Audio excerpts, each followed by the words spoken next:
एक बार एक पति पत्नी और उनका गधा पैदल पैदल कहीं जा रहे होते हैं। यह देखकर कुछ लोगों ने कहा, कितने पागल लोग हैं, गधा होने के बावजूद भी पैदल जा रहे हैं।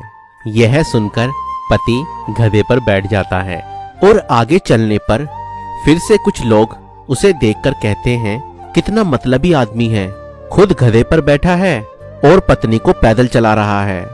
यह सुनकर वह आदमी अपनी पत्नी को भी गधे पर बैठा लेता है और फिर आगे जाने पर उन्हें देखकर कुछ लोग कहते हैं, ये दोनों कितने निर्दयी हैं, दोनों गधे पर बैठे हैं, बेचारा गधा ठीक से चल भी नहीं पा रहा।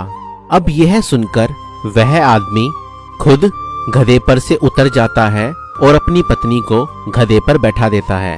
अब यह देखकर भी लोग बोलते हैं, यह तो अपनी पत्नी का गुलाम है, देखो पत्नी को गधे पर बैठाकर खुद कैसे पैदल जा रहा है।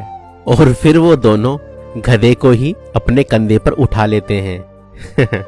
दोस्तों, आपने ये कहानी कई बार सुनी होगी। ये कहानी हमें बहुत कुछ सिखाती है, इसलिए बिना सोसाइटी की परवाह किए आप अपने दिल की सुने और परमेश्वर के वचन के अनुसार अपना जीवन बिताएं।